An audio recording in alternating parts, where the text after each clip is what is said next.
Hello students and welcome to the PSBI। तो student, आज के इस वीडियो में हम सभी क्लास 5 का साइंस देखने वाले हैं और उसको पढ़ने वाले हैं। मेरा नाम नीरज कुमार है और मैं आप सभी को साइंस यहाँ पे पढ़ाने वाला हूँ।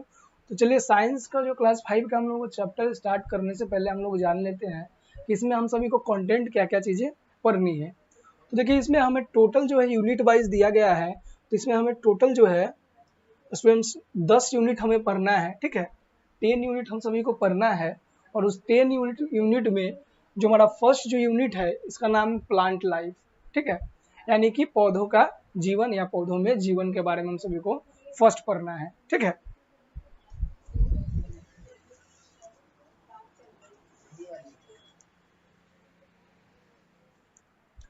अब देखिए स्टूडेंट्स, पौधों में जीवन यानी प्लांट्स लाइफ में हम सभी को उसमें भी फर्स्ट पढ़ना है क्या, रिप्रोडक्शन इन प्लांट।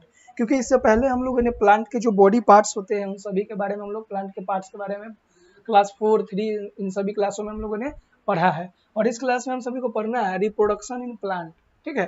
पौधों में जो प्रजनन होता है उसके बारे में हम सभी को पढ़ना है। तो आइए अपने इस बेहतरीन से क्लास को शुरुआत करते हैं और चलते हैं अपने फर्स्ट चैप्टर की ओर, जो कि है क्या, प्लांट्स लाइफ, ठीक है। और उसमें भी कौन सा टॉपिक हम सभी को पढ़ना है, रिप्रोडक्शन इन प्लांट के बारे में, ठीक है। तो हम सभी को पहले रिप्रोडक्शन के बारे में जानना चाहिए कि रिप्रोडक्शन होता क्या है। स्टूडेंट्स, रिप्रोडक्शन मीन्स होता है किसी भी चीज का जो प्रोडक्ट होता है उसको फिर से एक नए सिरे से स्टार्ट करना, नए सिरे से बनाना या जन्म देना रिप्रोडक्शन कहलाता है। जिसको हम लोग अगर इसके आसान भाषा में लोग जाने तो रिप्रोडक्शन जो होता है जिसको हम लोग बोल सकते हैं प्रजनन, प्रजनन बोल सकते हैं, ठीक है। रिप्रोडक्शन को हम लोग बोल सकते हैं। तो ये students, like people, plant also need to keep their race alive by reproduction।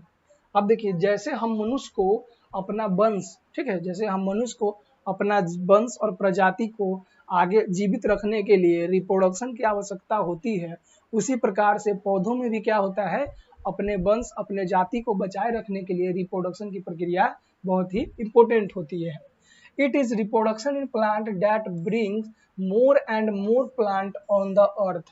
और reproduction, ठीक है, reproduction ही वह प्रक्रिया है जिस प्रक्रिया के माध्यम से प्लांट जो होता है पृथ्वी के ऊपर अधिक से अधिक पौधे संभव हो पाए हैं और आगे भी होते रहेंगे।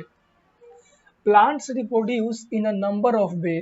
अब पेड़ पौधे जो होते हैं वो प्रजनन बहुत तरीके से करते हैं। Plant reproduce in a number of ways, यानी कि पौधे जो होते हैं रिप्रोडक्शन की प्रक्रिया, प्रजनन की प्रक्रिया अनेकों प्रकार से कर सकते हैं। जिसमें से हम सभी को जानना है, हमारा फर्स्ट हम लोग देख लेते हैं यहाँ पे वेजिटेटिव रिप्रोडक्शन के बारे में, ठीक है। अब वेजिटेटिव रिप्रोडक्शन क्या होगा, जब भी प्रजनन की प्रक्रिया पौधे के किसी पार्ट से, किसी अंग से होगा तो उस प्रक्रिया को वेजिटेटिव क्या बोलेंगे, रिप्रोडक्शन बोलेंगे, ठीक है। पौधे के किसी अंग से जब क्या होगा, प्रजनन की प्रक्रिया होगी तो उसे हम क्या बोलेंगे, वेजिटेटिव रिप्रोडक्शन बोलेंगे। The multiplication of a plant which new plant grow from any vegetative part like root, stem and leaf. अब यहाँ पे क्या कहा गया है, मतलब कि जो पौधे की जो 1 से 2, 2 से 3, 3 से 4 होने की जो प्रक्रिया है, और वो प्रक्रिया में अगर पौधे का कोई अंग भाग लेता है, जैसे कि जड़, स्टीम मीन्स क्या हो जाएगा, तना, और लीफ मीन्स पत्तियां, अगर पौधे के कोई बॉडी का किसी पार्ट का अंग जो है भाग लेता है रिप्रोडक्शन या प्रजनन में, तो उसे हम क्या बोलेंगे, वेजिटेटिव रिप्रोडक्शन बोलेंगे, ठीक है। Of the parent plant is called vegetative reproduction. अब देखिए, इसके लिए हम लोग समझते हैं क्या यहाँ पे कहा गया है। आइए समझते हैं हम सभी। मान लेते हैं कि ये जो प्लांट है, ये जो पौधा है, ठीक है, ये जो पौधा है, एक हमारे पास ये क्या है, मान लेते हैं ये किसी चीज का एक क्या है, पेड़ है, ठीक है, पेड़ है। अब इसी पेड़ का, इसमें क्या है, एक डाली है, ठीक है। अब इसी पेड़ का अगर किसी पार्ट को अगर हम लोग यहाँ से कट कर देते हैं, काट देते हैं, काट देते हैं और काटने के बाद इसको नए जगह पे अगर रोप देंगे और यहाँ पे जो पेड़ बनेगा, तो ये जो पेड़ बनेगा, ये जो पौधा बनेगा, किस प्रक्रिया के माध्यम से बनेगा? तो ये बनेगा वेजिटेटिव रिप्रोडक्शन की प्रक्रिया के माध्यम से ये जो पौधा बनेगा। अब इसमें ये जो वेजिटेटिव रिप्रोडक्शन कब कहलाएगा? जब कभी पौधे का ही बॉडी का कोई अंग, पेड़ का ही कोई अंग भाग लेगा, जैसे जड़ ले ले, ठीक है, पत्तियां ले ले, तने ले ले, तो वो अगर प्रक्रिया के माध्यम से अगर रिप्रोडक्शन होता है, प्रजनन होता है, तो वो क्या कहलाएगा? वेजिटेटिव रिप्रोडक्शन कहलाएगा। आगे देखते हैं। Some new plant grow with the help of other their root will other with the stem and leaves, ठीक है। अब जो कुछ नए पौधे जो होते हैं वो जड़ के माध्यम से भी प्रजनन करते हैं, तने के माध्यम से भी प्रजनन करते हैं, और कुछ जो है पत्तियों के माध्यम से प्रजनन की प्रक्रिया को अंजाम देते हैं। अब आगे करा, for example the rose, sugar cane and hibiscus grow from the stem cutting, potato and ginger grow from underground stem of the plant. अब यहाँ पे क्या कहा गया, जैसे कि एग्जाम्पल दिया गया है, कुछ पौधे ऐसे पौधे होते हैं जिनके तने के माध्यम से नए पौधे का निर्माण होता है, ठीक है। वैसे पौधे में क्या है, एक हमारे पास आ जाता है गुलाब का, यानी गुलाब का जो पेड़ होता है ना, उसके अगर तने को हम लोग स्टीम को काट करके किसी नए जगह पे क्या करेंगे, रोप देंगे, तो वहां पे पेड़ क्या हो जाएगा, रिप्रोड्यूस हो जाएगा, प्रजनन की प्रक्रिया संभव हो पाएगी।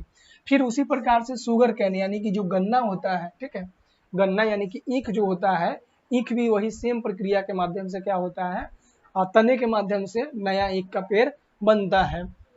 फिर हैबिस्कस का प्लांट हो गया स्टीम कटिंग के माध्यम से, मतलब कि तने को काट करके दूसरी जगह रोप देंगे तो ये प्रक्रिया क्या होगा, संभव हो जाएगा। अब देखिए, potato and ginger grow from underground stem of the plant.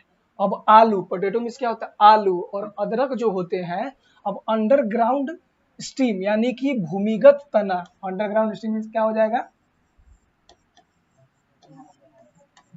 भूमिगत तने के माध्यम से जो पोटैटो और जिंजर जो है क्या करते हैं, रिप्रोडक्शन की प्रक्रिया को कर पाते हैं, ठीक है।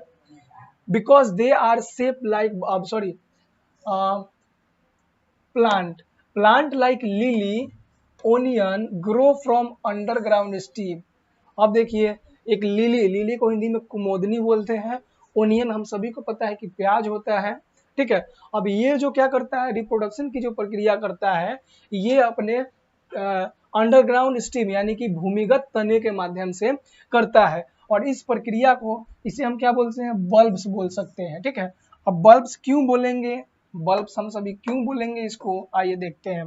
Because they are shape like bulbs, क्यों बोलेंगे, क्योंकि ये जो है इसका आकार जो होता है बल्ब के जैसे, आप देख सकते हैं यहाँ पे ओनियन का जो आकार है प्याज का कैसा है, एक बल्ब के जैसा है, इसीलिए इसको हम क्या बोल सकते हैं, they are shape like bulbs, so I this be called bulbs, ठीक है। Plant like sweet potato, plant like sweet potato, beet roots grow from their root. अब कुछ पौधे ऐसे होते हैं जैसे कि स्वीट पोटैटो, जिसको हम लोग बोलते हैं अलुआ, क्या बोलेंगे, अलुआ बोलते हैं, ठीक है, हम लोग इसके देहाती भाषा में बोलते हैं। बीट रूट यानी कि सलगम।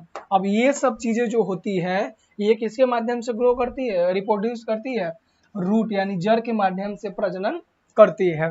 The bryophyllum plant reproduce from its leaf.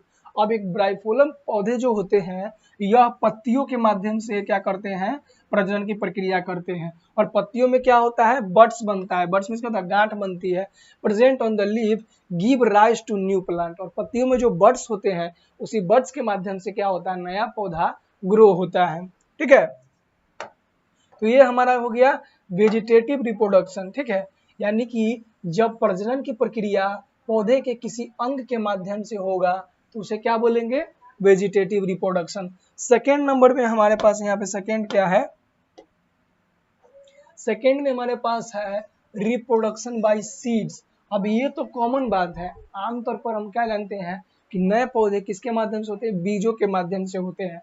तो सेकेंड टॉपिक जो हमारा है वही पढ़ना है क्या कि रिप्रोडक्शन बाय सीड्स, यानी कि जब प्रजनन की प्रक्रिया बीज के माध्यम से होंगी तो उसे हम सभी क्या बोलेंगे, रिप्रोडक्शन बाय सीड्स बोलेंगे।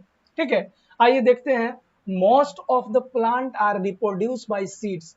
अब हम लोग को पता है कि ज्यादा से ज्यादातर पौधे क्या होते हैं, अपने बीजों के माध्यम से ही प्रजनन करते हैं, प्रजनन कर पाते हैं। ठीक है, flower make the seeds that grow into new plant. ठीक है, अब क्या होते हैं, फूल जो होते हैं बीजों को बनाती है और उस बीज से क्या होता है, नए पौधे का निर्माण हो पाता है।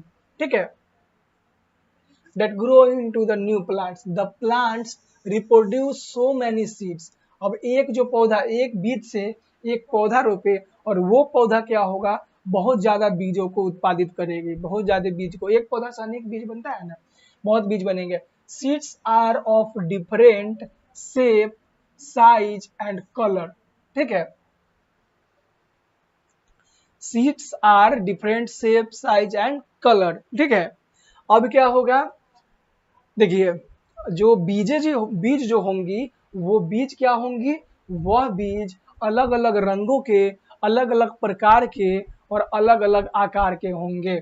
ठीक है, only some seeds are mature to grow into new plant, और उसमें से भी कुछ ही बीज होते हैं जिसके अंदर क्षमता होती है कि वो नए पौधे का निर्माण कर सकती है। ठीक है, आगे हम सभी चलते हैं। A seed and its part. अब जब बीज की बात आई है, बीज को हम लोग पढ़ रहे हैं, तो बीज के अंगों के बारे में जानना हम सभी को बहुत ही आवश्यक है। ठीक है, तो आइए हम सभी देखते हैं a seed and its part के बारे में। Look at the soaked bean seed. ठीक है, अब यहाँ पे हमको एक बीन मीन्स क्या होता है, बीन मीन्स क्या होता है, बीन का जो प्लांट होता है, तो बीन का है कि यहाँ पे हम सभी को बीज दिया गया है, जिसको क्या किया गया है, सोक्ड कर दिया गया, छील दिया गया है। ठीक है, you will find that it has an outer covering called seed coat. अब इस बीज में, इस जो बीज है, ठीक है, हमारा मेन बीज का पार्ट हो गया ये, और इसको, इसके जो ये अलग से हम सभी देख रहे हैं, ये है सीड कोट इसको बोलते हैं। ठीक है, तो हमें ये जो बीज है, बीज के आसपास जो है ये जो एक कवर सा दिखाई दे रहा है, ये कवर क्या कहलाता है, सीड कोट कहलाता है। और सीड कोट को हम सभी हिंदी में बीज आवरण बोल सकते हैं, जिससे कि बीज घिरा हुआ है। ठीक है, and you will see a scar and a tiny hole on the seed coat. अब सीड कोट होते हैं, उसके अंदर में कुछ दाग और कुछ धब्बे और कुछ छोटे छोटे छिद्र हम सभी को दिखाई दे रहे होंगे, छिद्र हम सभी को दिखाई दे रहे होंगे, उसको हम लोग क्या बोलेंगे, उसको क्या बोलेंगे, होल जो दिखाई दे रहे होंगे उसको हम लोग क्या बोलेंगे, बीज छिद्र बोलेंगे। ठीक है,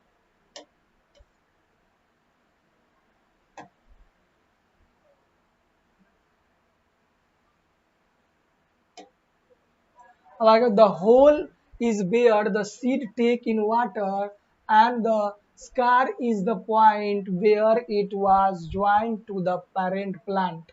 अब देखिए, अब जो बीज के ऊपर में हम सभी को जो छोटे छोटे छिद्र दिखाई दे रहे थे, उस छिद्र के माध्यम से पानी जो है बीज के अंदर में क्या करती है, जा पाती है। ठीक है, और उसके ऊपर में जो हमें धब्बे दिखाई दे रहे हैं, उसी धब्बे से बीज जो है अपने मूल पेड़ से, मूल प्लांट से अलग हुआ होगा। अब यहाँ पे मूल प्लांट क्या होगा, ठीक है, पेरेंट प्लांट जिसको बोल रहे हैं, मूल पौधे, यानी कि वो जो बीज था, वो बीज किस पौधे से अलग होकर के आया है, उसे हम क्या बोलेंगे, पेरेंट प्लांट बोलेंगे। ठीक है, remove the seed coat and split the bean open and inside you will find 2 seed leaves। अब वो जो बीज है, वो बीज का छिलका को छील के हटा देंगे। बीज की जगह पे हम एग्जांपल ले सकते हैं मूंगफली का। ठीक है, मूंगफली में क्या होता है, मूंगफली को जब उसे छिलका हटा देंगे, जो उसका ऊपर का आवरण होता है, उसको हम लोग सीड कोट बोल सकते हैं। और जब छिलका को हटाएंगे तो मूंगफली को दबाएंगे तो उसमें 2 पार्ट होता है, मूंगफली, 2 मूंगफली का पार्ट होता है जो ऐसे आपस में चिपका हुआ रहता है। ठीक है, और उसको क्या करेंगे हम सभी, तो वो जो चिपका हुआ जो पार्ट होता है इसको हम लोग क्या बोल सकते हैं, सीड लीफ बोल सकते हैं, जिसे हिंदी में हम सभी बोल सकते हैं क्या, बीज पत्र बोलेंगे। क्या बोलेंगे, ये जो सीड लीव्स है इसको हम लोग बोल सकते हैं बीज पत्र, हम लोग बोलेंगे। सीड लीव्स में क्या होता है, बीज पत्र। तो जब हम लोग उस छिलका को, आवरण को हटाएंगे तो नीचे में हमें 2 सीड लीव्स यानी बीज पत्र दिखाई देगा। You will also see a very small baby plant. और जब वो बीज जो होगा उसके बीच से अगर उसको हम लोग पानी में क्या करेंगे, सोख करके कुछ समय के लिए मिट्टी में रख देंगे तो वहीं से क्या होगा, वो बीज से ही एक नया बेबी प्लांट ग्रो होता है। ठीक है, नए पौधे का जन्म की प्रक्रिया जो है शुरू होता है। Between the seed leaves the baby plant has a tiny shoot and a tiny root. अब जो बेबी प्लांट, जो छोटा सा पौधा निकलेगा, देखिए जो छोटा सा पौधा निकलेगा उसमें छोटा सा क्या होगा, जड़ होगा और छोटा सा तना निकलेगा। ठीक है, food for the baby plant is stored in the seed leaves. अब ये जो छोटा सा जो बेबी प्लांट निकलेगा, ठीक है, जो नए पौधे का जो निर्माण होगा, उस नए पौधे का भोजन कहाँ पे एकत्रित होगा, तो वो नए पौधे का जो भोजन होगा वो बीज पत्र में यानी कि सीड लीव्स में क्या होगा, एकत्रित होगा। ठीक है, व्हाट इज अ जर्मिनेशन। अब ये जो हो गया, ये प्रक्रिया हमारा क्या हो गया, सीड लीव्स का, सीड का जो बॉडी पार्ट था वो खत्म हो गया। अब आगे हम सभी को क्या देखना है, एक जो प्रोसेस होता है, कौन सा प्रोसेस है यहाँ पे हम सभी को बताया गया है, देखते हैं हम सभी क्या है। किधर चला गया, जर्मिनेशन।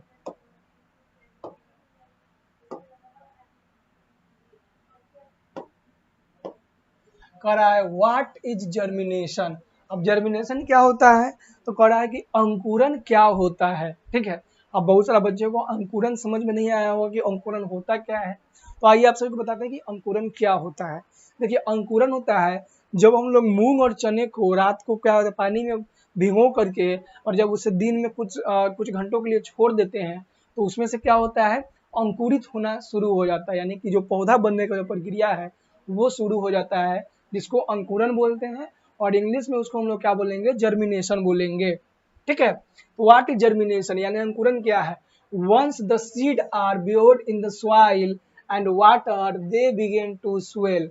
अब क्या होगा, जब एक बार किसी बीज को भूमि के अंदर दबा देंगे और उसके ऊपर पानी का छिड़काव करेंगे तो वो क्या होगा, स्वेल यानी कि फूल जाएगा। ठीक है, a plant begins to grow out of the seed. और वहां से एक छोटा सा पौधा, जो मान लेते हैं बीज रहा होगा पहले, जब इसे मट्टी के अंदर दबा दिए, मट्टी के अंदर दबा दिए और पानी डाले तो क्या हुआ, फूल गया।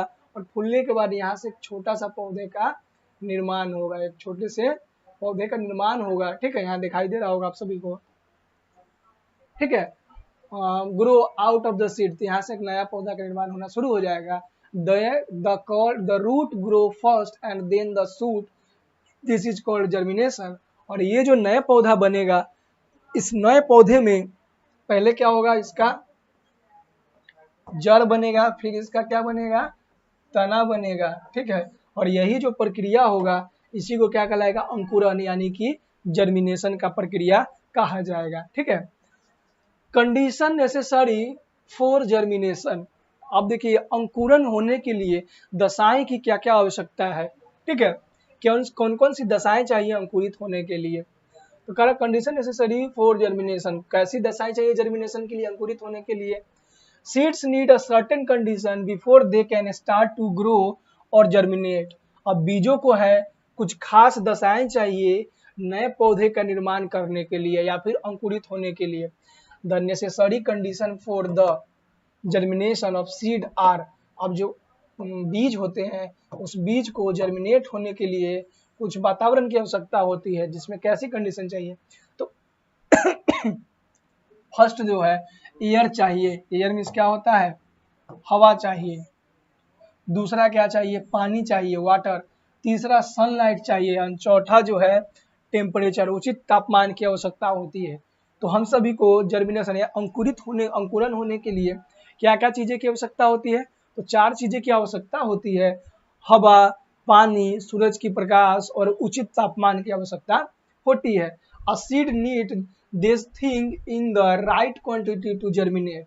और बीज जो है इन सभी चारों चीज को जब इसे जिस मात्रा में बीज को चाहिए उस मात्रा में अगर मिलेगा तो वो बीज क्या होगा, जर्मिनेट हो जाएगा, यानी कि अंकुरित हो जाएगा।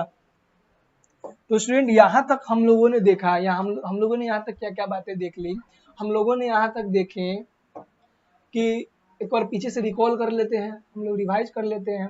रिप्रोडक्शन इन प्लांट में मतलब कि पौधे में प्रजनन देखे थे, देखना था हम सभी को। तो पौधे में प्रजनन जो होता है वो क्या होता है, बहुत तरीके से होता है, ठीक है। जब जैसे मनुष्य अपने जीवन में, इंसान अपने जीवन में ग्रो मतलब अपने जो जाति होते हैं और वंश होते हैं उसको आगे बढ़ाने के लिए प्रजनन करते हैं, उसी प्रकार से पौधे भी पृथ्वी पे अपने वंश को आगे बढ़ाने के लिए जिस प्रक्रिया का उपयोग करते हैं उसे रिप्रोडक्शन इन प्लांट कहते हैं। उसके बाद दो टाइप का रिप्रोडक्शन हम लोगों ने देखा है। पहला क्या देखा हम लोगों ने, वेजिटेटिव रिप्रोडक्शन, जिसमें क्या होगा, जो प्रजनन की प्रक्रिया होगी वो रूट, स्टीम एंड लीफ यानी कि जड़, तना और पत्तियों के माध्यम से होंगे। दूसरा हम लोगों ने देखा है रिप्रोडक्शन बाय सीड, जब रिप्रोडक्शन की प्रक्रिया बीज के माध्यम से होगी तो उसे क्या बोलेंगे, रिप्रोडक्शन बाय सीड्स बोलेंगे। अब सीड्स में क्या होगा, कुछ बीजें ही हैं जो क्या कर सकती हैं, रिप्रोडक्शन कर सकती है। उसके बाद हम लोगों ने अभी देखा है क्या, जर्मिनेशन यानी अंकुरन क्या होती है, और अंकुरन करने के लिए किन चार दशाओं की आवश्यकता होती है। तो वो चार दशाएं क्या है, हवा की आवश्यकता होगी, पानी की आवश्यकता होगी, सूरज की प्रकाश की आवश्यकता होगी और उचित तापमान की आवश्यकता होगी। जब ये चारों चीजें उचित मात्रा में उस बीज को मिलेगा तो वो बीज क्या हो जाएगा, अंकुरित हो जाएगा और क्या करेगा, नए पौधे का निर्माण करेगा। अब आगे का जो स्टूडेंट हमारा जो है, आगे का जो यहाँ से है, हम सभी क्या करेंगे अपने नेक्स्ट क्लास में हम लोग देखेंगे। तब तक के लिए धन्यवाद और मिलते हैं अपने अगले क्लास में। और अगर वीडियो अच्छा लगा हो तो आप सब लाइक कर दीजिएगा और चैनल को शेयर भी कीजिएगा, ठीक है।